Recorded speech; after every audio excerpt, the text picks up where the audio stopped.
Sebelumnya maaf ya yang pakai second akun gitu yang bukan nama aslinya, boleh PC ya di WA siapa nanti. Soalnya tadi ngelihat ada yang pakai akun berbeda. Jangan lupa absen di Inos ya 1405. Ya, kita buka dulu saja ya pertemuan hari ini. Bismillahirrahmanirrahim. Assalamualaikum warahmatullahi wabarakatuh. Waalaikumsalam warahmatullahi wabarakatuh.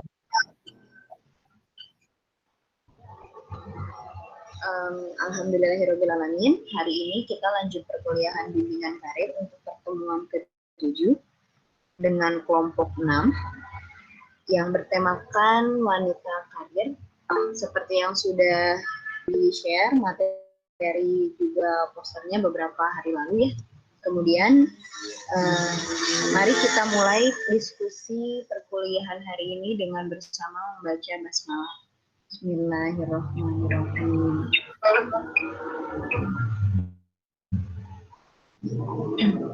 Untuk pertemuan hari ini, seperti biasa, absen manualnya saya lihat langsung dari teman-teman yang join di Google Meet ini.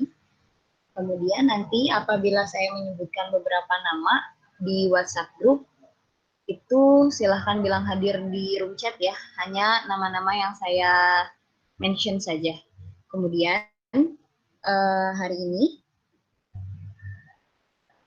kita berada pada bulan Ramadan yang insya Allah sama-sama kita menjalankan puasa Ramadan dengan berbagai kenikmatan dan juga kemudahan ya. Amin amin ya rabbal alamin. Agar tidak terlalu lama, mari kita simak bersama pengantar pembukaan dari dosen kita bersama, Bapak kepada Bapak Sugandini Hadja PhD, dipersilahkan. Assalamualaikum warahmatullahi wabarakatuh. Waalaikumsalam warahmatullahi wabarakatuh. Bismillah, alhamdulillah, wasyukru ala ni'amillah. Kita semua dipertemukan kembali di dalam majelis ilmu, majelis di mana kita semua ditingkatkan derajat karena ilmu itu. Maka karena derajat ditingkatkan oleh ilmu, kita mesti mempersiapkan segala sesuatunya berkaitan dengan memperoleh, mencari dan mengamalkan ilmu sehingga kemanfaatan, keberkahan itu didapat dari apa yang bisa kita lakukan. Kali ini kita bicarakan mengenai karir wanita gender, dan ini topik menjadi menggelitik seiring dengan sistem modernitas, di mana transisi antara adat dan agama dengan modern ini sesuatu yang tidak mudah untuk kita bisa memahami dan menempatkan diri, terutama pada segmen masyarakat tertentu. Tentu pembicaraan ini sudah disiapkan oleh grup kita sudah menyimak PPT-nya luar biasa kreatif ya, luar biasa detail, dan kita sangat penasaran dengan apa yang kemudian bagaimana pemetaannya dan bagaimana sampah-sampah kasus-kasusnya disampaikan oleh kelompok kita yang sedang mempersiapkannya dengan utuh. Kemudian ini kan sudah pertemuan ke-7, maka minggu depan itu sudah disiapkan untuk mid semester. Dan untuk mid semester itu, sebagaimana kita telah informasikan sebelumnya, jadi kita akan menggunakan soal-soal multiple choice, dan soal-soal ini 100% diambil dari konsepsi bimbingan karir yang telah dipelajari, ya, bahan-bahan yang kita sudah share, gitu ya. Ini berlaku bagi kelas A sampai kelas D. Dan ujiannya tidak lama, hanya perlu waktu 60 menit saja. Dan diharapkan ujian ini serempak dari kelas A sampai kelas D, gitu ya. Di jam yang sama, di waktu yang sama, hari yang sama. Karena itu kita nanti bicarakan misalnya apakah pada isya gitu ya, pada taraweh misalnya, atau sebelum belum sahur gitu. Pokoknya kita di jam yang tidak bertabrakan dengan jam lain. Kemudian minggu depan ini kalau tidak berhalangan, kita ini akan kedatangan tamu dari The Japang Foundation bernama Mr. Fujimoto Jin. Beliau ini sebagai generasi milenial dari Jepang sana yang dipandang sukses dalam karir pekerjaan maupun karir studi. Dalam usia yang relatif muda, beliau sudah pergi ke negara orang dan negara orangnya itu dia berkarya di dalam pekerjaan-pekerjaan profesional. Kita ingin menyimak apa yang terjadi di negara Jepang sana. Demikian pun satu narasumber, kita sedang masih menunggu konfirmasi dari satu lembaga asosiasi di Kuala Lumpur. Kita mintakan juga generasi milenialnya untuk menyampaikan pandangan-pandangan tentang apa yang mereka lalui di dalam menapaki karir itu, terutama dalam generasi milenial. Karena dari zaman ke zaman ini berbeda. Di zaman saya berbeda dengan sebelum saya 10 tahun sebelumnya atau 20 tahun sebelumnya. Jadi tentu misalnya bagaimana karir saya, nanya kepada orang tua, ini nggak bisa jawabannya nggak bakalan akurat. Karena apa yang terjadi pada generasi orang tua kita itu berbeda dengan generasi Anda pada hari ini dalam bentuk-bentuk karirnya. Sehingga pandangan-pandangan ini harus bersumber dari orang yang memang hidup real di zaman ini. Boleh kita menggunakan pandangan-pandangan daripada orang tua, tetapi kita akan menggunakan pola lama dan belum tentu itu kompetitif, belum tentu itu bersesuaian dengan apa yang terjadi pada teknologi kekinian, pada peluang kekinian, pada kesempatan kekinian. Maka seminar tadi mendengar karir kaum milenial itu akan kita coba landingkan dan kelas 6D ini juga akan menjadi panitianya.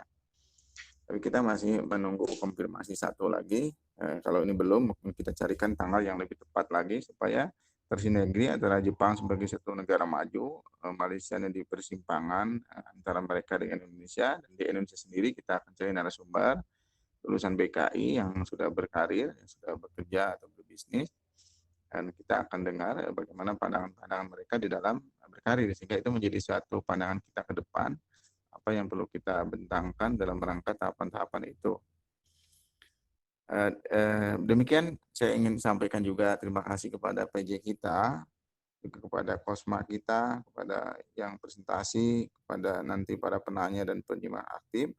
Ini adalah momentum terbaik bagi kita untuk belajar, jangan sampai disia-siakan. Jadi kita semua duduk di atas meja belajar, disiapkan headsetnya, disiapkan handphonenya, disiapkan laptopnya, begitu ya, disiapkan alat tulis, sehingga kita benar-benar menyimak ini dan sehingga kita nanti akan sampai kepada satu persepsi yang pas mengenai bagaimana berkarir itu dan juga bisa membantu orang lain. Selamat melaksanakan ibadah saum. Kami Harja. Assalamualaikum warahmatullahi wabarakatuh. Kembali kepada Neng Rida PJ. Waalaikumsalam warahmatullahi wabarakatuh. Waalaikumsalam warahmatullahi wabarakatuh. Terima kasih kepada Bapak Sugandi Miharja PhD yang telah menyampaikan pembukanya hari ini. Semoga semua yang direncanakan berjalan lancar. Ya, kemudian langsung saja kita mulai pada kelompok 6 yang hari ini bertugas untuk menyampaikan materi. Ya, kelompok 6. Oke, sembari menunggu moderator, saya mau siapin dulu buka PPT-nya ya. Nanti kalau udah buka silakan langsung dimulai dibuka oleh moderator.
Ya, mohon maaf, tadi udah sempat ada belum share screen-nya? Sudah ada. Sudah ada. Ya, silahkan untuk PJ, mohon maaf, moderator.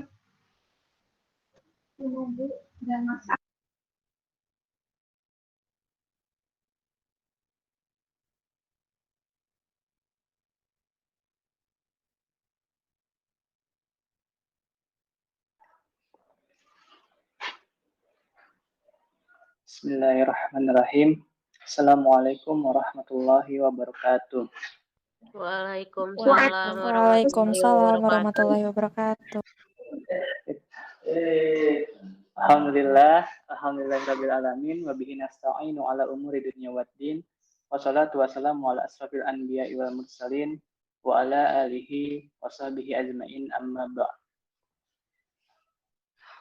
Yang terhormat Bapak Sugandi Miharja SAG MPD PhD, serta yang kami hormati Rida Hofid selaku penanggung jawab mata kuliah bimbingan karir, dan rekan-rekan yang saya banggakan. Marilah kita awali webinar pada siang hari ini dengan membacakan basmalah bersama-sama. Bismillahirrahmanirrahim. Pertama-tama, marilah kita panjatkan puji dan syukur kita kepada Allah Subhanahu wa Ta'ala yang telah memberikan kita nikmat sehat dan nikmat iman, sehingga pada hari ini di bulan Ramadan yang ketiga, mudah-mudahan kita dilancarkan dalam beraktivitasnya, kemudian selalu diberikan kesehatan dan dijauhkan dari mara bahaya. Salawat serta salam tetap tercurah limpahkan kepada junjungan kita, yakni Habibana wa Nabiyana wa Maulana Muhammad sallallahu alaihi wasallam. Tak lupa kepada keluarganya, para sahabatnya, tabi'in dan tabi'atnya, serta kepada kita selaku umatnya hingga akhir zaman. Di sini sudah hadir 3 narasumber yang akan memberikan informasi ataupun ilmu mengenai wanita karir. Yang pertama ada narasumber yaitu Yulia Nawal, yang kedua ada narasumber Tiara Mustika, dan yang ketiga ada narasumber yaitu Putri Diaul. Langsung saja kepada narasumber yang pertama, mari kita simak penyampaian dari beliau. Kepada Saudari Yulia Nawal, disilakan. Terima kasih kepada moderator. Mohon maaf sebelumnya, apakah suara saya terdengar jelas? Terdengar. Jelas. Baik, teman-teman, bismillahirrahmanirrahim. Di sini saya akan menjelaskan tentang perempuan dalam fikih.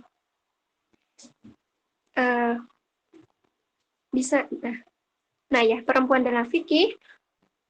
Perempuan dalam fikih, Islam ikut serta menjelaskan penempatan perempuan dalam masyarakat. Sosialisasi ajaran Islam masih menempatkan perempuan di dalam fikih sebagai suri tauladan perempuan Islam yang transendental. Fikih memang tidak memiliki gambaran atau contoh tentang perempuan yang bekerja, perempuan yang keluar rumah, bahkan sekedar untuk sholat di masjid. Dipandang sebagai perempuan yang menyalahi kearifannya. Dengan demikian, antara rumusan-rumusan fikih dengan tuntutan realitas kontemporer telah terjadi ketimpangan yang sangat signifikan. Para tabi'in juga mensinyalir bahwa menjadi perempuan pada masyarakat Islam modern zaman sekarang lebih berat dibandingkan di masa Rasulullah.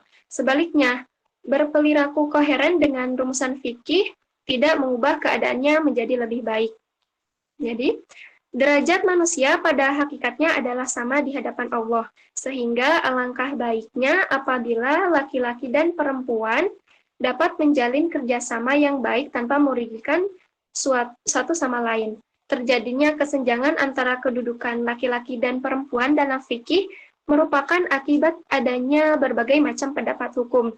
Selain itu, disebabkan juga karena adanya tafakuh atau kesalahpahaman dalam menafsirkan ayat-ayat Al-Quran dan hadis hingga kemudian dilegitimasi dengan produk fikih.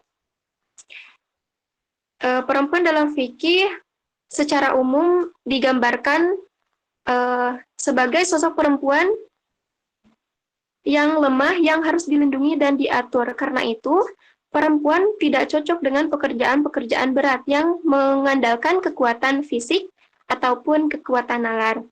Lalu selanjutnya, tentang wanita karir.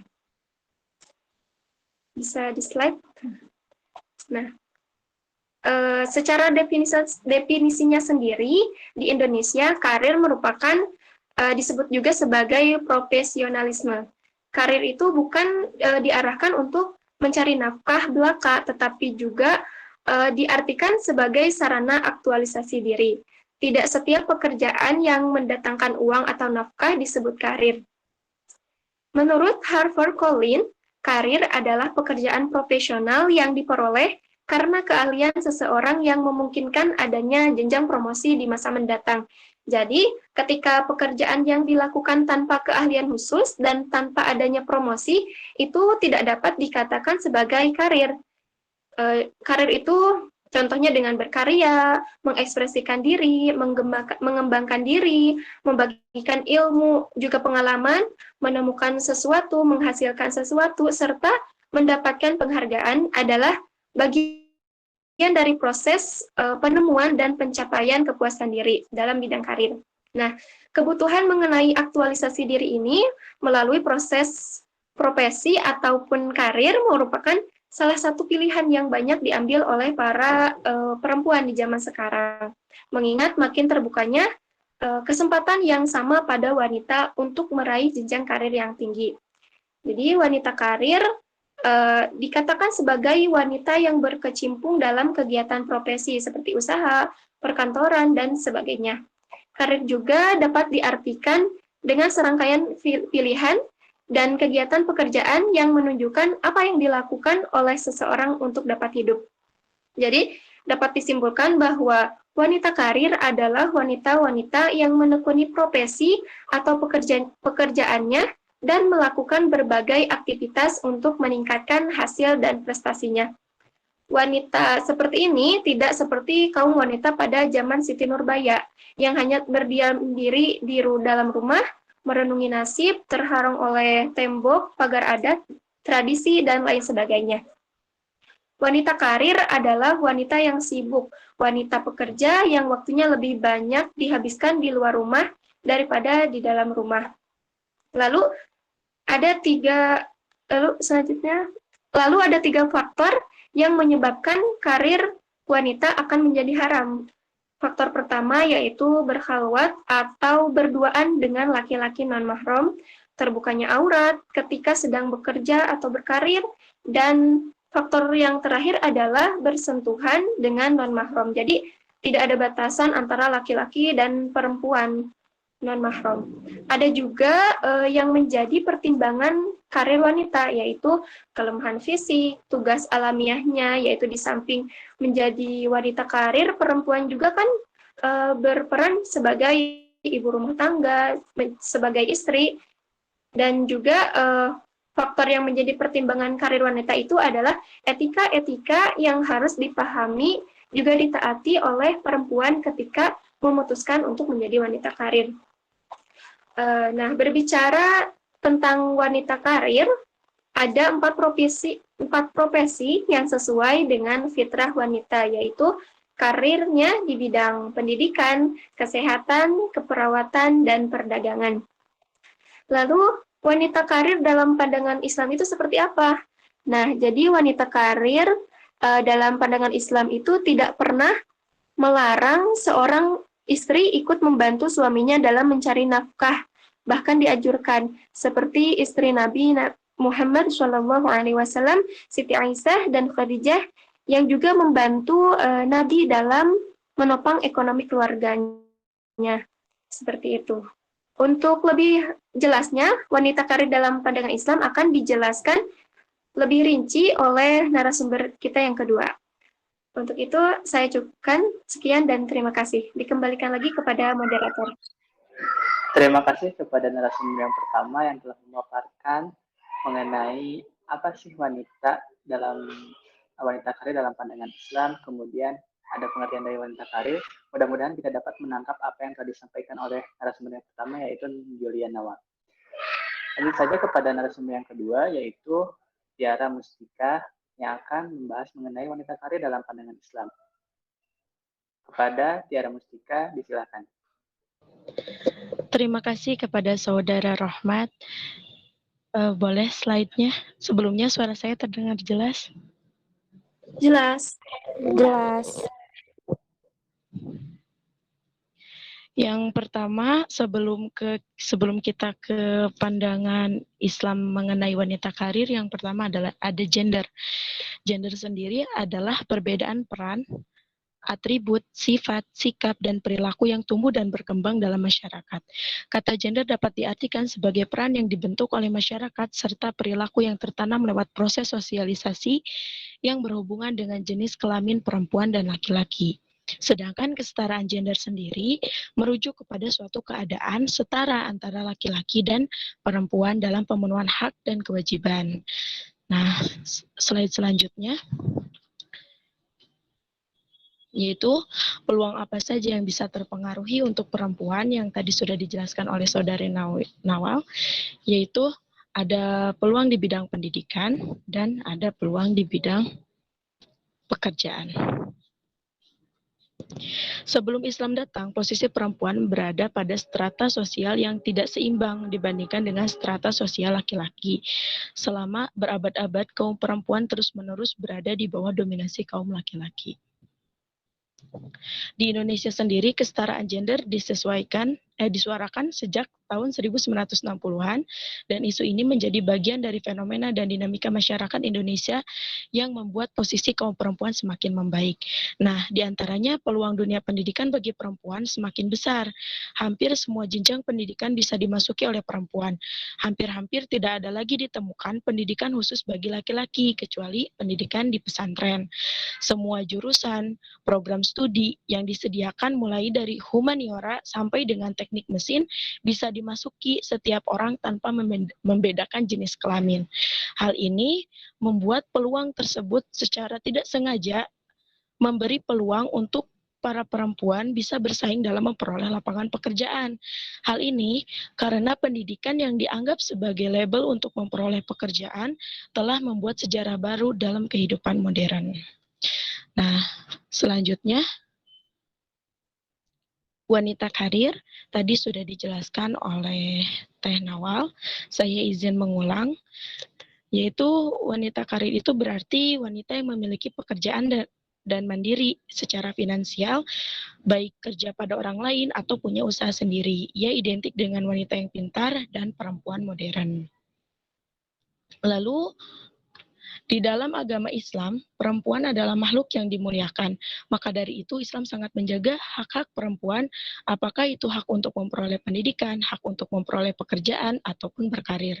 Dalam Al-Quran sendiri, banyak ayat-ayat yang menunjukkan bahwa pria dan wanita adalah semartabat sebagai manusia, terutama secara spiritual. Dan Toha Hussein dalam bukunya yang berjudul Al-Fitnatu Al-Kubro, menjelaskan secara rinci tentang prinsip dasar yang dibawa oleh Nabi Muhammad, yaitu yang pertama ada al-adalah atau keadilan, yang kedua al-musawa atau persamaan, dan yang ketiga musawarah atau al-syuro. Selanjutnya, ada anggapan masyarakat mengenai perempuan itu yang mungkin sering kita dengar adalah dapur, kasur, dan sumur. Pendapat masyarakat yang ada selama ini beranggapan bahwa setinggi-tingginya perempuan bersekolah, akhirnya akan terjun lagi ke dapur, ke sumur, sudah mulai dibongkar dan ditinggalkan, tetapi pemikiran tersebut sudah mulai dibongkar dan ditinggalkan.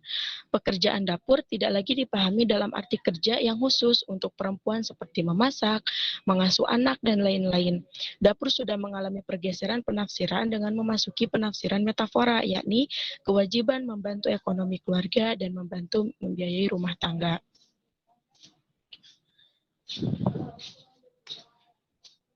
Selanjutnya, bidang apa saja sih yang bisa dimasuki oleh kaum wanita? Nah, seiring dengan berubahnya cara pandang masyarakat terhadap peran dan posisi kaum wanita dalam berkarir, perempuan bisa bekerja di beberapa bidang ini, dan yang tadi sudah disebutkan oleh Teh Nawal, salah satu bagiannya. Selanjutnya ada bagian kantor atau pemerintahan maupun swasta, seperti kemiliteran, hukum dan jaksa, bidang ekonomi, dengan kepolisian. Selanjutnya, dalam bidang ekonomi seperti pengusaha, kontraktor maksudnya, pedagang. Lalu di bidang sosialnya seperti dokter, arsitek, artis, penyanyi, sutradara, dan lain-lain. Itu di bidang sosial, budaya, dan pendidikan. Selanjutnya, bisa juga di bidang politik seperti presiden, anggota DPR, MPR, DPA, menteri, dan lain-lain. Nah, selanjutnya ada bidang sekunder dan primer. Apa sih bidang sekunder itu? Nah, setelah beberapa pekerjaan di dunia pekerjaan, ada yang tidak bersahabat atau tidak ramah terhadap perempuan. Salah satunya mereka ditempatkan pada posisi sekunder, seperti di pabrik sepatu, di mana semisalkan wanita hanya bertugas memasukkan sepatu dalam kardus dan melakukan satu kegiatan itu secara bertahun-tahun lamanya gitu. Nah, sedangkan bidang primer ditempati oleh laki-laki, yaitu tempat-tempat yang penting dalam perusahaan. Hal ini karena anggapan wanita cenderung lebih pasif dan berintelektual rendah. Selanjutnya, nah, dampak dari merendahkan wanita dalam dunia pekerjaan yang sedikit banyaknya kita dengar dan kita tahu, yaitu pelecehan seksual, gaji yang rendah, lebih rendah dibanding laki-laki, juga tidak dijaminnya kesehatan yang memadai, seperti cuti kehamilan, cuti haid, dan lain sebagainya.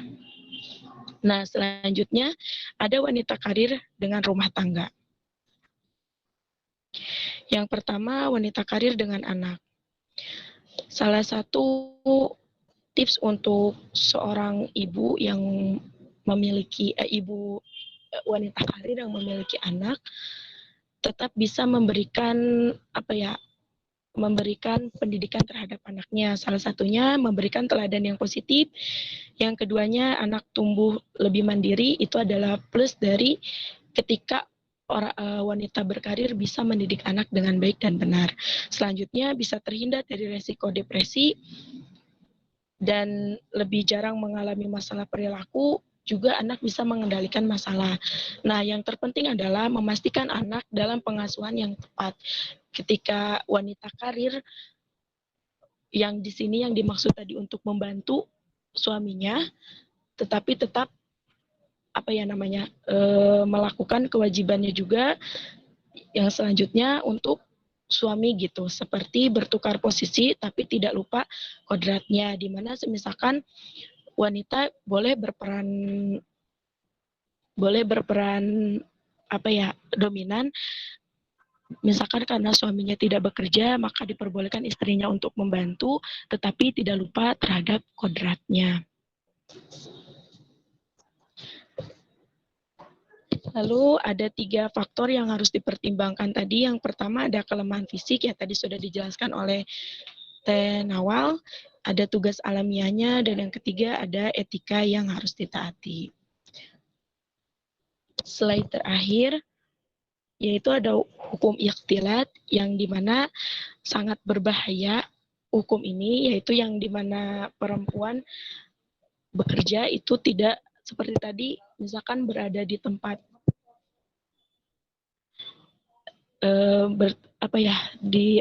bertempat dengan satu tempat dengan laki-laki. Nah, itu harus lebih menjaga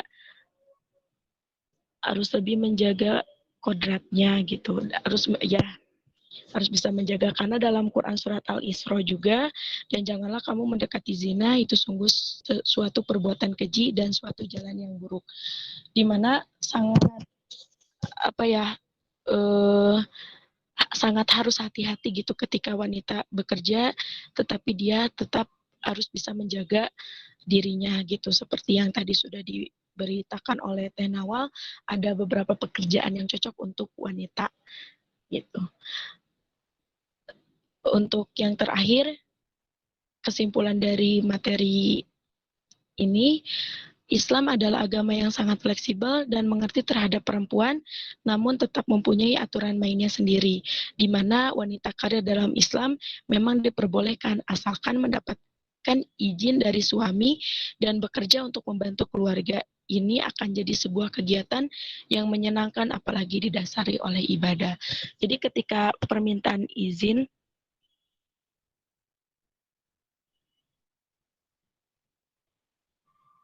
Nah, berdasarkan salah satu hadis, dikatakan bahwa sekalipun hendak pergi ke masjid, istri tetap harus meminta izin dahulu kepada suami, apalagi jika dia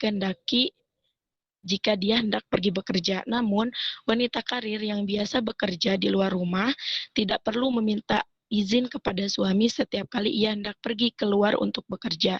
Dalam arti meminta persetujuan boleh atau tidaknya ia bekerja. Sebab dengan bekerjanya istri di luar rumah, pastinya ia sudah mendapatkan persetujuan dari sang suami. Oleh karena itu, yang dimaksud dengan izin di sini hanyalah berupa pemberitahuan istri terlebih dahulu kepada suami sebelum ia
Dikarenakan ada kendala teknis ya, narasumber kedua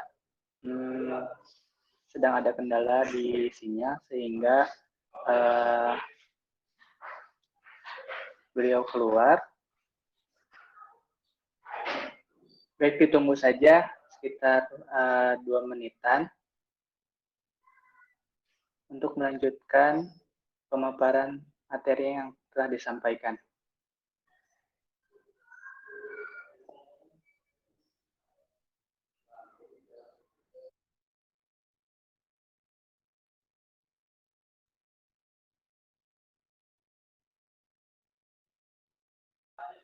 Silakan kepada Tiara untuk melanjutkan kembali.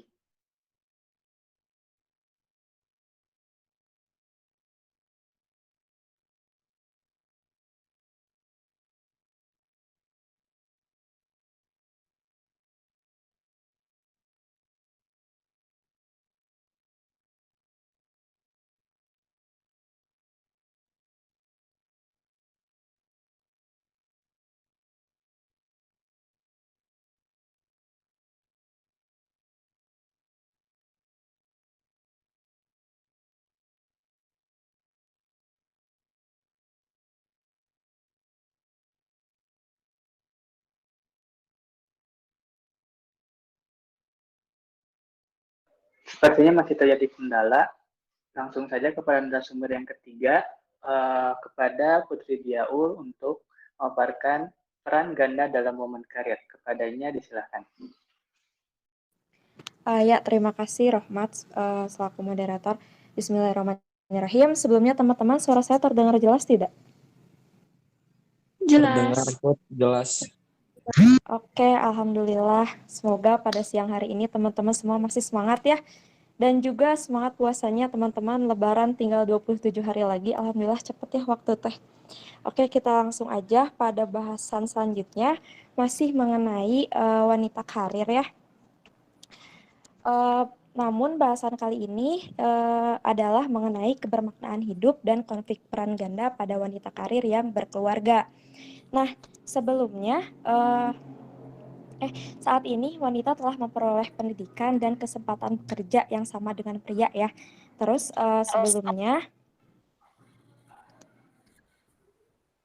sebelumnya pasti teman-teman di sini mempunyai ibu yang memiliki peran ganda ya. Pasti di sini ada yang ibunya bekerja sambil mengurus anak gitu dan suami ya.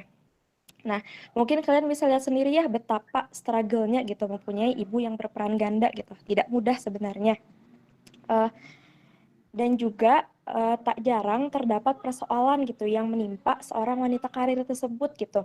Kenapa sih ini? Ini tuh diakibatkan dari tidak seimbangnya seorang wanita dalam menjalankan perannya gitu, sehingga ia merasa kesulitan gitu. Nah, konflik peran ganda yang pertama itu secara general disebabkan oleh yang pertama waktu, yang kedua ketegangan-ketegangan yang ditimbulkan oleh salah satu peran, kemudian yang ketiga adalah ibu yang tidak bisa menyesuaikan perilaku sesuai perannya. Nah, itu secara general ya. Untuk lebih lengkapnya akan saya jelaskan lebih rinci gitu. Nah, sebelumnya berkaitan dengan kebermaknaan hidup, di sini saya akan membahas dulu nih sumber-sumber makna hidup terlebih dahulu. Nah, sumber-sumber makna hidupnya tuh terbagi menjadi 3. Yang pertama ada creative values. Creative values ini kegiatan berkarya, bekerja, menciptakan, serta melaksanakan tugas dan kewajiban sebaik-baiknya dengan penuh tanggung jawab. Nah, bagaimana maksudnya? Jadi, melalui karya dan kerja, kita dapat menemukan arti hidup dan menghayati kehidupan secara bermakna. Nah, kemudian yang kedua ada experiential values. Apa ini? Yaitu keyakinan dan penghayatan akan nilai-nilai kebenaran, kebajikan, keindahan, keimanan, dan keagamaan, serta cinta kasih. Maksudnya bagaimana sih? Jadi, orang-orang di sini menemukan arti hidup dari agama yang diyakininya. Bukan cuma keyakinan dari agama, tapi menekuni suatu cabang seni tertentu, kemudian mendapatkan makna hidup dari cinta kasih. Rohmat, mohon maaf di mute dulu. Kemudian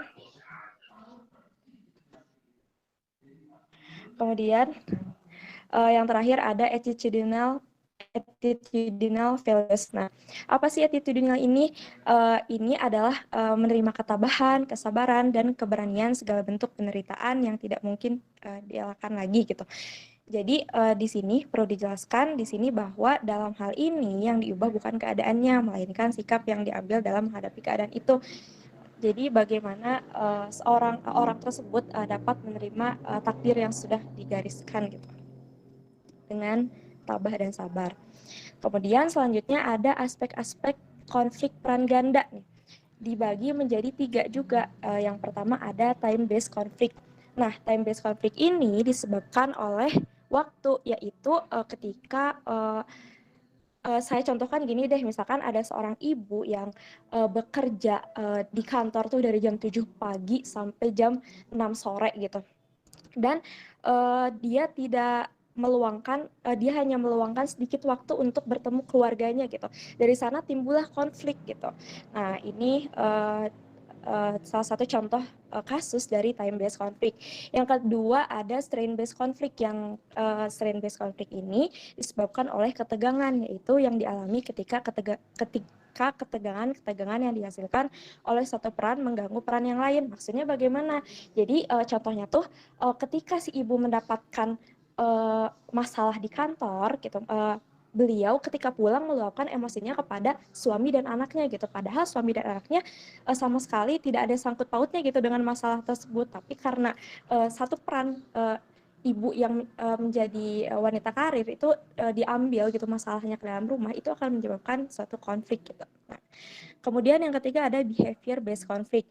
Behavior based conflict ini disebabkan oleh konflik karena kesulitan perubahan perilaku dari satu peran ke peran lain. Jadi gimana sih maksudnya? Jadi di sini itu misalkan ada seorang ibu yang menjadi manajer yang dituntut untuk bersikap agresif dan objektif. Sedangkan ketika ke rumah kan tidak, seorang ibu harus mempunyai sikap yang lemah lembut, kemudian hangat gitu. Nah, nggak bisa kan sifat seorang ibu yang berada di kantor nih yang agresif dan objektif tuh dibawa gitu ke rumah gitu untuk menghadapi anak-anak gitu, anak-anak yang masih kecil gitu. Nah, jadi apabila si ibu bersikap agresif dan objektif ke rumah gitu, itu akan menimbulkan suatu konflik. Nah, kemudian lanjut lagi, ada faktor-faktor yang menyebabkan konflik peran ganda.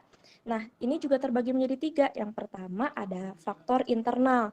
Apa sih faktor internal? Faktor internal itu yaitu persoalan yang timbul dari dalam diri ibu.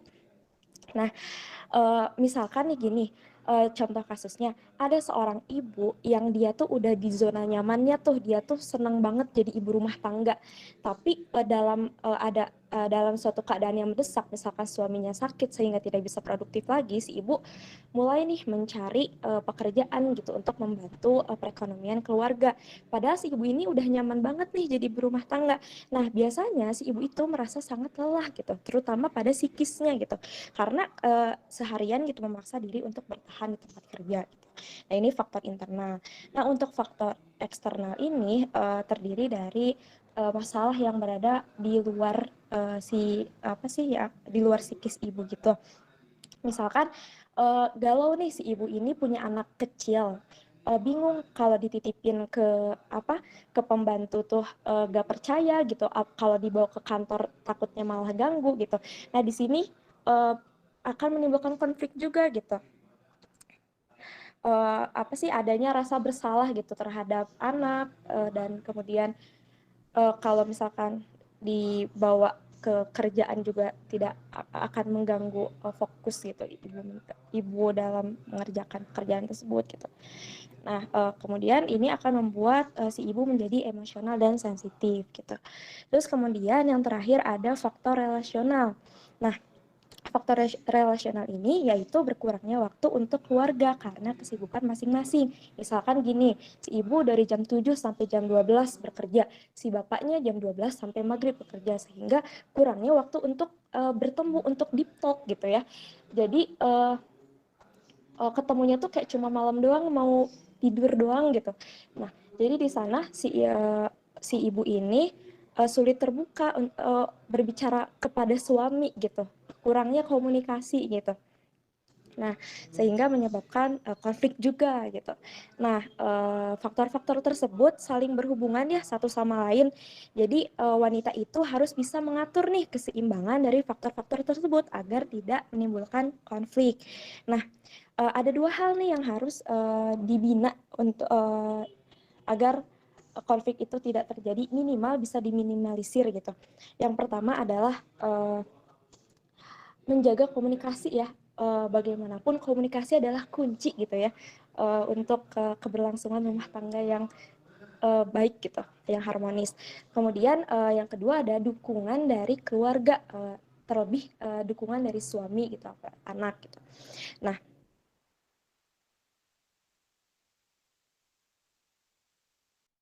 ibu itu akan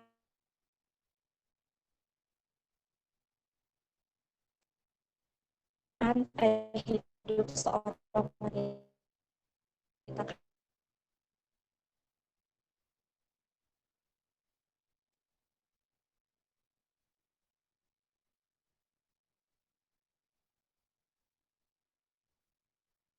karir itu akan bermakna gitu, meskipun memang kesulitan-kesulitan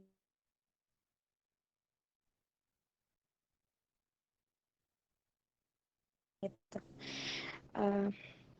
Kemudian intinya wanita-wanita karir tersebut harus lebih mampu menjaga komunikasi yang lebih terbuka dan menjaga sikap untuk lebih asertif terhadap suami gitu, sehingga terciptanya hubungan yang harmonis, juga kerjasama di dalam bina keluarganya. Nah, baik begitu, semoga bermanfaat untuk calon ibu-ibu dan calon bapak-bapak di sini ya. Terima kasih, saya kembalikan kepada moderator. Luar biasa sekali dari ketiga narasumber ini yang telah memaparkan dan telah menyampaikan apa yang mereka sampaikan mengenai wanita karir. Baik itu mulai dari wanita karir, kemudian pandangan Islam mengenai wanita karir. Di sini kami akan membuka sesi pertanyaan kepada rekan-rekan. Kita akan batasi dengan termin pertama untuk 3 penanya. Untuk itu silakan kepada rekan-rekan yang mau bertanya langsung saja untuk bertanya pada sesi kali ini. Izin bertanya. Boleh kepada saudari Resti Septia, dipersilakan.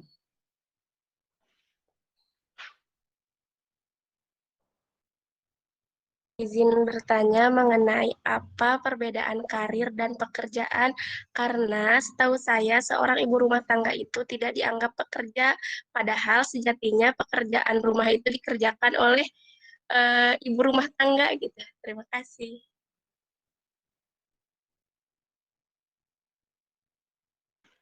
Baik, pertanyaan yang sungguh luar biasa. Dari rekan-rekan yang lainnya barangkali masih ada yang ingin bertanya wanita karir ataupun seputarnya. Silakan.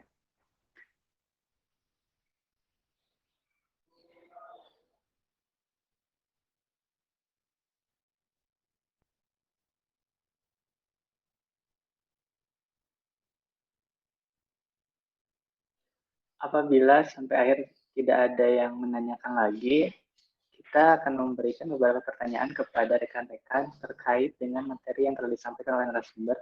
Jadi bersiap-siap ya kepada teman-teman. Bapak moderator izin boleh bertanya nggak?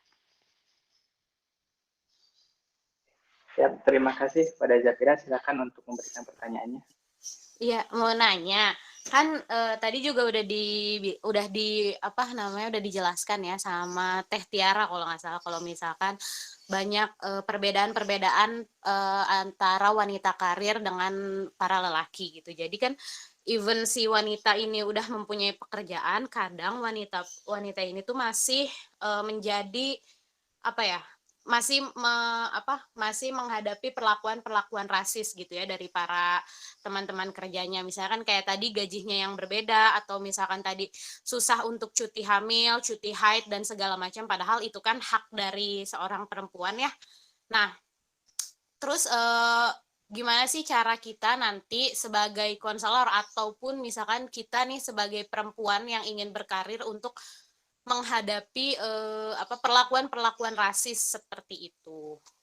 Gimana sih, kan kalau misalkan saya ini orangnya emosian ya, kan kayak kalau misalkan hak-hak saya tidak terpenuhi, kadang saya suka marah sendiri atau misalkan ngedumel gitu, tapi kan nggak boleh ya seperti itu Teh. Jadi bagaimana sih cara kita nanti untuk menghadapinya dengan cara yang calm atau misalkan dengan cara yang baik-baik gitu, seperti itu. Terima kasih. Wow, sungguh luar biasa pertanyaannya terkait dengan rasisme terhadap wanita karir ya. Iya, terima Terima kasih. kasih ya kepada Zafira yang telah menanya. Silakan kepada rekan-rekan satu pertanyaan lagi. Akan kami jawab ketika satu pertanyaan lagi ada dari rekan-rekan. Moderator izin bertanya. Siap, kepada Yusni Kurnia, silakan untuk memberikan pertanyaannya. Tadi kan dijelaskan bahwa sebaiknya wanita itu bekerja tahu batasan-batasannya, kayak harus menutup aurat dan juga harus atas izin suami. Nah, bagaimana jika dalam keadaannya tuh dia butuh banget pekerjaan, tapi pekerjaannya itu mengharuskan dia tidak memakai kerudung, otomatis dia kan membuka auratnya. Tapi suaminya juga mengizinkan karena memang lagi butuh banget kerjaan, lagi butuh banget uang gitu. Nah itu gimana gitu? Terima kasih.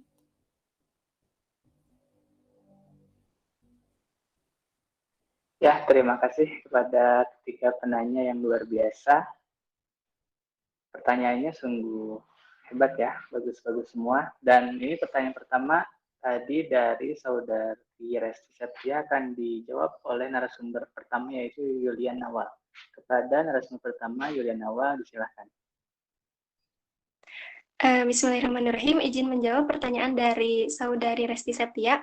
Apa perbedaan antara karir dan pekerjaan? Jelas berbeda ya. Tadi kan disebutkan di dalam definisi wanita karir bahwa karir merupakan suatu aktivitas untuk mengekspresikan diri, mengembangkan diri, mengembangkan hobi, juga minat dari seorang perempuan tersebut. Tetapi arti dari pekerjaan itu adalah aktivitas seorang wanita untuk mendapatkan uang gitu, yang mengorbankan waktu, tenaga untuk mendapatkan uang. Lalu jangka waktunya pun antara karir dan pendidikan sangat berbeda. Kalau misalnya jangka waktu karir itu seumur hidup gitu, profesinya. Kalau misalnya pekerjaan itu hanya beberapa bulan, semaunya kita tuh, semaunya perempuan. Lalu kemampuan yang dibutuhkannya pun berbeda. Kalau misalnya karir itu kemampuan yang dibutuhkannya itu besar. Harus ada suatu keahlian gitu. Misalnya kan kalau misalnya karir itu misalnya ibu rumah tangga ingin berkarir menjadi YouTuber misalnya, kan itu harus punya keahlian public speaking, harus mempunyai keahlian edit video dan lain sebagainya untuk menyalurkan hobi. Misalnya hobinya tuh misalnya edit video gitu. Nah, kalau misalnya kemampuan yang dibutuhkan pekerjaan itu tidak besar, hanya membutuhkan keahlian memang dibutuhkan, tetapi tidak terlalu diprioritaskan gitu. Hanya yang dibutuhkannya itu kemauan dan juga kerja keras gitu untuk mendapatkan uang gitu. Terus kenapa ibu rumah tangga itu tidak disebut pekerjaan gitu, walaupun kan itu bekerja. Nah, walaupun kan di dalam kartu tanda penduduk itu disebutkan ya pekerjaan ibu rumah tangga, tetapi menurut saya itu bukan merupakan suatu pekerjaan, tapi kewajiban sebagai seorang istri, yaitu misalnya kerjanya mencuci, mengepel, menyapu, mengurus suami dan anak, dan lain sebagainya, itu merupakan sebuah fitrah dari seorang wanita gitu. Jadi bukan pekerjaan menurut saya. Tapi pekerjaannya dalam hal melakukan gitu, bukan menghasilkan uang dan lain sebagainya. Gitu. Tapi kan pada intinya perbedaan antara karir dan pekerjaan itu jelas berbeda gitu. Kesimpulannya jelas berbeda. Terima kasih. Baik, terima kasih atas jawaban dari narasumber pertama. Kepada teman-teman yang lain, silakan kalau pun ada yang mau menambahkan untuk sesi pertanyaan ini diperbolehkan ya. Langsung saja untuk menambahkan gitu. Apabila tidak ada, kita akan lanjut kepada pertanyaan yang kedua. Saya tunggu dulu sekitar 1 menit apabila rekan-rekan ada yang ingin menambahkan jawaban atau menyanggah dari apa yang sudah disampaikan.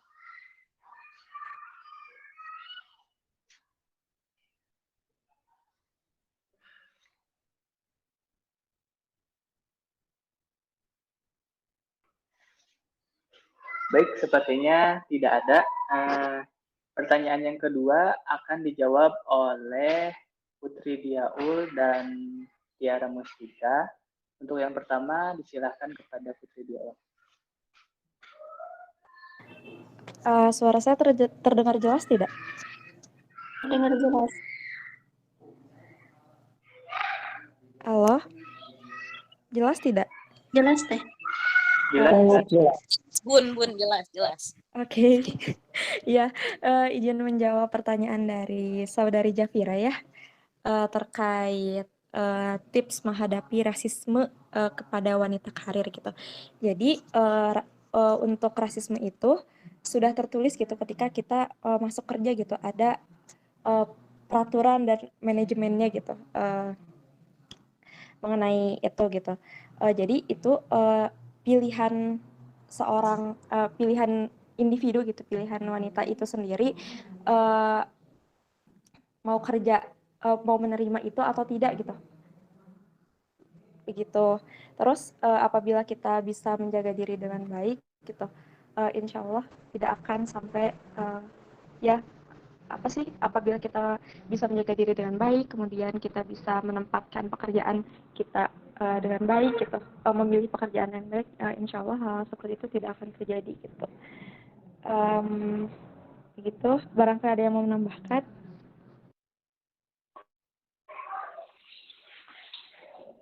Dari teman-teman yang lain mungkin yang disampaikan oleh sumber kita Putri Diaul bahwa semua revisi yang didapatkan itu seharusnya sudah diketahui oleh para wanita karir, karena memang sebelum masuk itu biasanya itu ada kontrak yang harus ditandatangani. Untuk apa? Baik itu dari peraturannya, terus tata kerjanya dan sebagainya, kita sudah tahu. Ketika hak-hak itu tidak bisa kita ambil karena kita sudah sepakat dengan apa yang tertulis oleh lembaga, baik itu lembaga atau perusahaan, maka kita tidak bisa menentangnya. Nah, apabila ingin hak-hak kita terpenuhi, maka pilihlah lembaga atau perusahaan yang memang itu dikhususkan untuk wanita, sehingga hak dan kewajiban kita bisa terlaksana atau didapatkan dengan baik. Mungkin dari teman-teman silahkan ada yang mau menambahkan untuk jawaban ini, ataupun dari penanya sendiri, apakah masih ada yang mengganjal ataupun ingin menyanggah jawaban dari sumber, dipersilakan.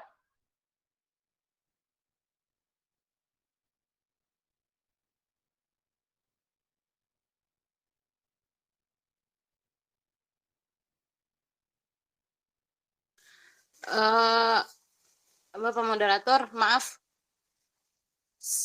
mau nyanggah dikit, enggak nyanggah sih sebenarnya. Boleh.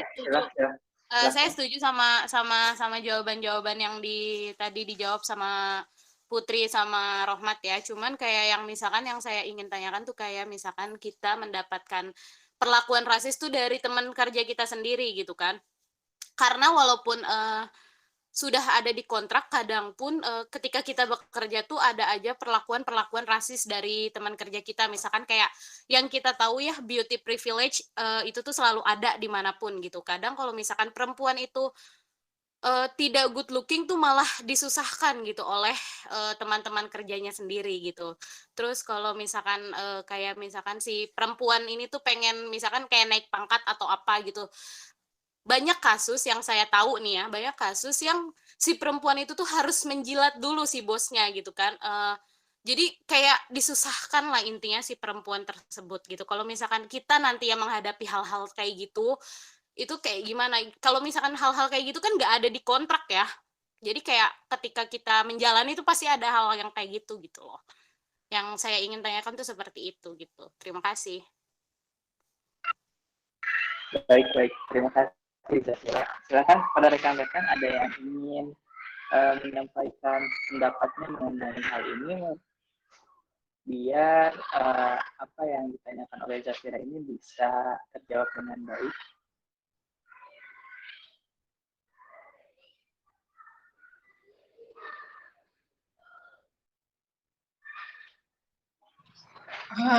Moderator boleh izin bicara? Boleh, silahkan Zahra. Sedikit yang mau saya sampaikan, sebetulnya juga opini pribadi, cuman karena kasus yang kayak gini sudah banyak gitu di kalangan masyarakat dan sering juga ceritanya seliweran gitu, jadi banyak banget yang bisa kita ambil atau disampaikan lah sedikitnya. Nah, kalau misalkan menurut opini saya pribadi gitu, tidak bermaksud saya sebagai orang yang expert ya, hanya menyampaikan terkait dengan preferensi orang itu kan tidak bisa diatur sama kita ya, apalagi kayak soal beauty privilege itu. Beauty privilege itu ya preferensi dari setiap orangnya, dari setiap pribadinya masing-masing gitu. Nah, kalau menurut saya, dibanding kita bagaimana memikirkan orang lain harus seperti perilaku orang lain harus seperti apa, tapi lebih baik kita fokus pada diri kita sendiri gitu, karena ya yang tadi saya bilang gitu, soal preferensi orang kan beda-beda dan kita tidak bisa mengubah itu gitu. Itu pandangan dari mereka pribadi dan itu atas kehendak mereka juga gitu. Terus bagaimana kita bisa mengubahnya? Ya dengan perilaku kita gitu. Jadi tunjukin aja kalau misal tentang human superior gitu, yang kayak kita bisa gitu jadi apa namanya, lebih baik meskipun dengan tidak mendapatkan privilege yang tadi disebutkan gitu. Jadi ya balik ke perempuannya sendiri gitu. Kalau misalkan kita bisa menunjukkan yang lebih baik, mungkin gitu preferensi orang terhadap kita juga bisa berubah. Kurang lebih kayak gitu. Terima kasih. Terima kasih kepada Zahra yang telah memberikan penjelasan mengenai pertanyaan dari Zafira. Kepada Zafira, apakah masih ada yang ingin disampaikan? Oke, terima kasih Zahra. Terima kasih, keren. Jadi intinya kita gak bisa mengontrol semua orang, tapi kita bisa mengontrol diri sendiri ya. Terima kasih. Yes, girl. Gitu. Sama-sama. Period. Jikalau dirasa cukup, kita akan ke pertanyaan ketiga yang akan dijawab oleh narasumber kedua, yaitu Tiara Mustika. Pada Tiara Mustika, disilakan. Sebelumnya, apakah suara saya jelas? Jelas. Jelas, Tiara. Jelas. Ya, izin menjawab. Sudah banyak sekali ya kasus-kasus seperti itu. Salah satunya pernah dijawab juga oleh Ustadz Amir Basri, yaitu salah satunya adalah kita memahami betapa beratnya dilema yang dialami oleh wanita tersebut, pilihan antara dunia ataukah aturan agama. Bagi orang yang mudah merasa terpaksa, dia akan melegalkan segala cara, yang penting dapat dunia. Itulah tipe.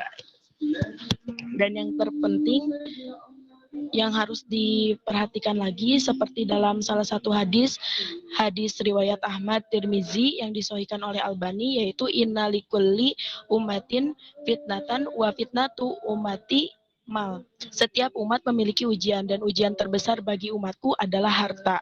Nah, bisa diperhatikan bahwa betapa banyak orang yang berubah menjadi tidak karuan, melanggar syariat, bahkan murtad gara-gara harta dan harta. Karena sekali lagi itulah ujian terbesar bagi kita.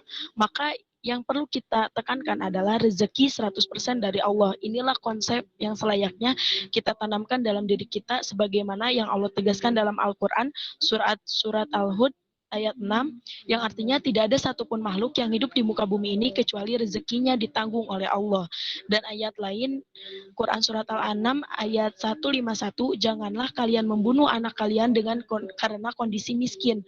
Aku yang akan memberi rezeki kalian dan memberi rezeki mereka. Nah, kita camkan dalam lubuk hati kita, rezeki itu datang dari Allah, sementara kerja yang kita lakukan sejatinya adalah sebab untuk menjemput rezeki itu. Dan tentu saja sebab untuk mendapatkan rezeki itu tidak hanya satu, tapi beraneka ragam.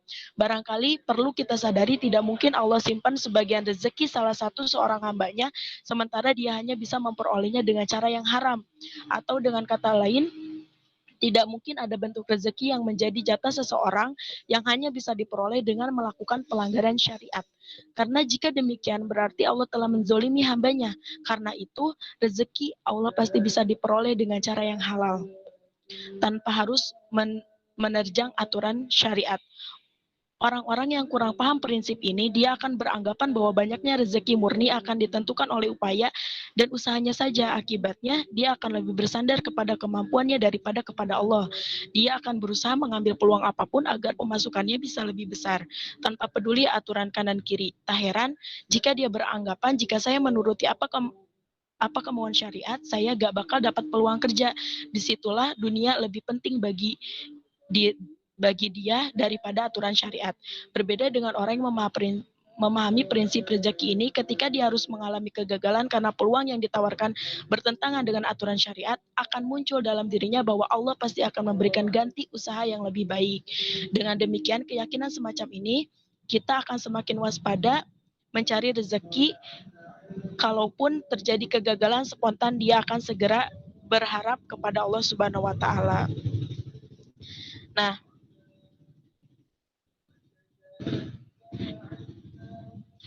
Maka dengan demikian, jika bekerja dengan melepas jilbab adalah cara yang keliru karena bisa dipastikan akan memperlihatkan aurat di hadapan para lelaki yang bukan mahram. Maka harus bertaubat dan disarankan untuk mencari tempat kerja yang aman dari fitnah seperti bekerja di rumah, terlebih para wanita yang tidak diwajibkan menanggung nafkah keluarganya. Ingat, Allah lah yang memberi rezeki, kalaupun harapan kita tidak terpenuhi. Allah tetap yang akan menanggung jatah rezeki kita. Sekian jawaban dari saya kembalikan kepada moderator. Siap, terima kasih Tiara Mustika yang telah memberikan jawabannya mengenai pertanyaan dari Yusni. Silahkan kepada Yusni, apakah masih ada yang ingin disampaikan?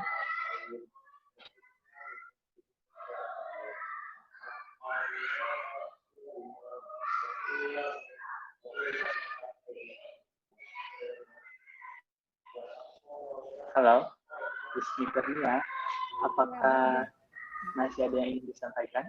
Sudah? Sudah cukup. Terima kasih. Siap, terima kasih ya. Apabila tidak ada yang ingin bertanya kembali ataupun menambahkan, saya rasa kita sudah mencapai.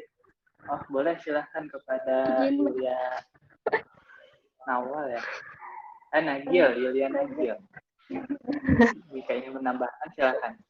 Hanya menjustifikasi pertanyaan jawaban dari Teh Tiara ya, bahwa betul ketika seorang wanita diberi ujian seperti itu akan sangat merasakan dilema yang sangat-sangat gitu bagi batinnya sendiri. Tapi ketika wanita yang memiliki prinsip dan memegang teguh prinsipnya itu, ketika wanita muslimah wajib menutup aurat, ia tidak akan mungkin mempertaruhkan auratnya gitu demi kepentingan dunia semata. Bahkan ia akan percaya gitu bahwa janji Allah mengenai rezeki akan dijamin dan Allah pasti akan menolongnya. Prinsipnya, ketika ia taat kepada Allah, maka Allah akan jamin kehidupannya. Percuma juga ya ketika seorang wanita mencari nafkah dengan menaruhkan auratnya. Tadi dijelaskan juga ya oleh pemateri kelompok 2 bahwa ada faktor-faktor yang membuat haram gitu seorang pekerjaan maupun karir seorang wanita, yaitu dengan bercampur baur, berkholwat, membuka auratnya, ataupun dengan bersentuhan dengan lawan jenis. Nah, apakah perempuan itu akan tega gitu memberikan nafkah yang dihasilkan dari uang yang dicari tidak dengan sesuai syariat Allah? Mungkin seperti itu tambahannya. Terima kasih. Siap, terima kasih Yulia Nagil yang telah menambahkan. Dari rekan-rekan barangkali masih ada yang ingin menambahkan atau bertanya. Maaf ya, ini kelompok 6 ya, maaf bukan 2.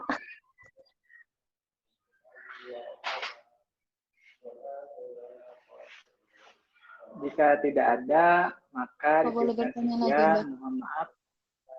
Gimana? Oh, masih ada ternyata. Silahkan kepada Salsa Maulina Yunia. Boleh, silahkan. Bismillahirrahmanirrahim. Kan tadi kan wanita karir itu diperbolehkan gitu ya, wanita karir tapi masih masih bisa menjadi orang istri gitu, melayani suami atau melakukan pekerjaan rumah misalkan gitu. Jadi si pekerjaan rumah itu ditimpakan kepada anaknya gitu, Pak. Misalnya karena sibuk bekerja, kerjaan rumah itu jadi misalkan disuruh ke anaknya gitu tuh. Itu gimana, Pak? Baik, terima kasih ya, Sasa. Saya memberikan kesempatan kepada rekan-rekan untuk menjawab pertanyaan dari Sasa. Apakah ada yang bersedia?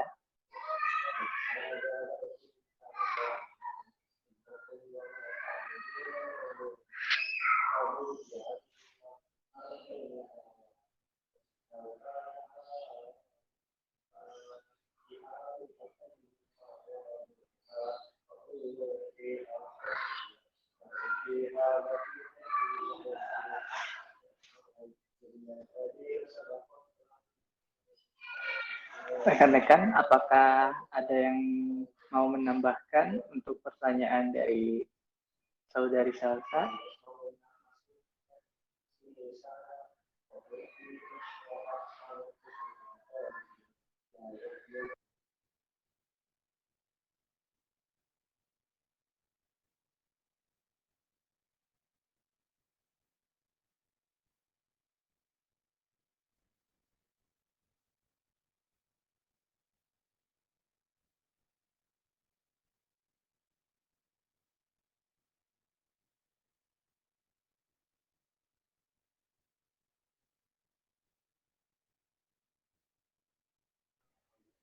Kami minta izin dulu untuk berdiskusi dulu dengan narasumber yang lain.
Sepertinya Salsa dari teman-teman juga masih ada yang tidak mendengar pertanyaannya karena suaranya putus-putus. Mungkin bisa diulang dulu untuk pertanyaannya sambil menunggu kami berdiskusi sebentar.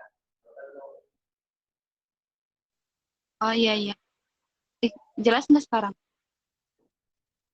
Jelas, agak dideketin aja mikrofonnya. Ya, misalkan kan seorang ibunya itu kan wanita karir.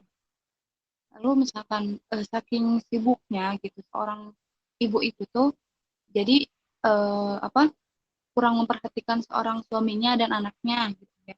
Misalkan si suaminya itu mau bekerja tapi belum dikasih makan atau gimana gitu. Terus pekerjaan rumah itu tuh jadi ditimpakan ke anaknya gitu. Kan kalau ngasih makan suaminya itu sama anaknya gitu. Terus misalkan pekerjaan rumah itu sama anaknya. Jadi tidak dicerminkan dahulu sama si ibunya gitu. Jelas nggak Mbak? Jelas.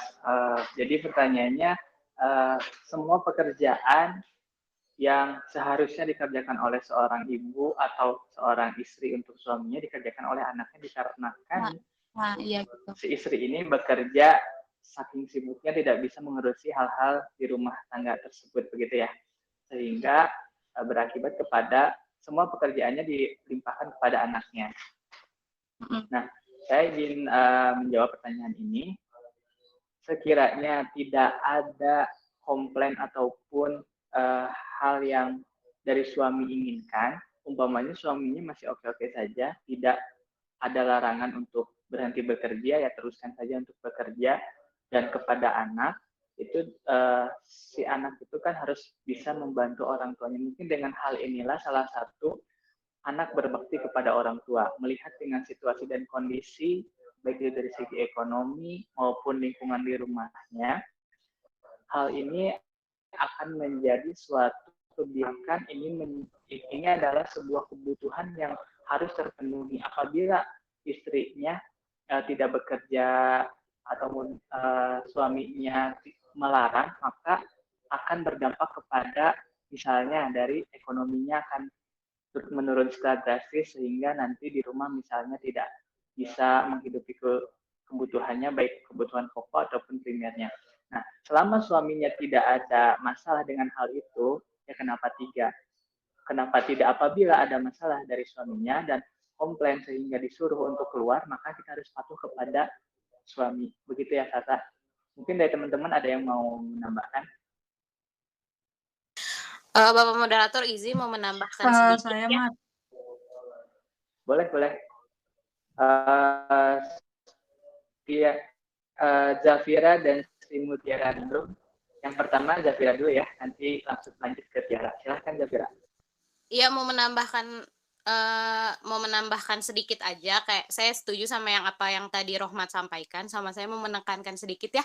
Kalau misalkan untuk pekerjaan rumah tangga itu bukan hanya kewajiban seorang istri gitu, tapi menurut saya itu adalah kewajiban dari seluruh orang-orang yang ada di rumah gitu. Jadi kalaupun misalkan si anak itu bukan dibebankan diberi tanggung jawab untuk mengerjakan pekerjaan rumah tangga, ya itu wajar aja kalau misalkan si anak itu emang udah sanggup atau misalkan emang udah pas gitu umurnya untuk melakukan hal-hal pekerjaan rumah tangga. Begitupun sama dengan suaminya. Misalkan kalau misalkan ya suaminya lagi gabut atau misalkan lagi nggak ada kerjaan, terus pekerjaan rumah itu lagi banyak, ya kenapa enggak, why not gitu. Kenapa nggak dikerjakan sama suaminya gitu. Hitung-hitung yang saling membantu satu sama lain gitu. Jadi jangan jangan berpikiran kalau misalkan semua pekerjaan rumah tangga itu hanya ibu atau hanya wanita saja yang harus mengerjakannya gitu. Jadi ketika si wanita itu lagi berkarir atau lagi bekerja, bisa saja itu semuanya dikerjakan oleh orang-orang yang ada di rumahnya gitu, selain anaknya sendiri. Terima kasih. Terima kasih ya Zafira. Ternyata apa yang ingin disampaikan oleh Sri Mutiara Ningrum ini sama halnya dengan yang telah disampaikan oleh saudari Zafira gitu ya. Gimana Sasa, ada yang ingin disampaikan kembali?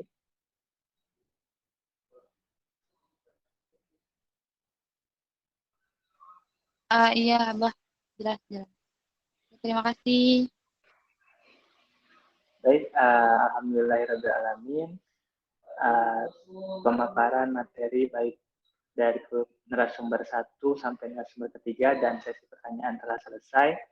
Mudah-mudahan kita diberikan kesehatan dan kelancaran dalam menjalankan ibadah puasa tahun ini dan dipertemukan dengan hari Lebaran. Mungkin saya, Ahmad Kurniawan dari kelompok 6 dan rekan-rekan semua, mohon maaf apabila ada kata ataupun hal yang tidak berkenan di hati rekan-rekan semua. Karena kesempurnaan hanyalah milik Allah Subhanahu wa Ta'ala, maka dari itu mari kita akhiri webinar hari ini dengan membacakan hamdalah bersama-sama. Alhamdulillahirabbil alamin. Saya kembalikan kepada TJ mata kuliah bimbingan kali ini kepada Aden Rida, saya kembalikan. Terima kasih.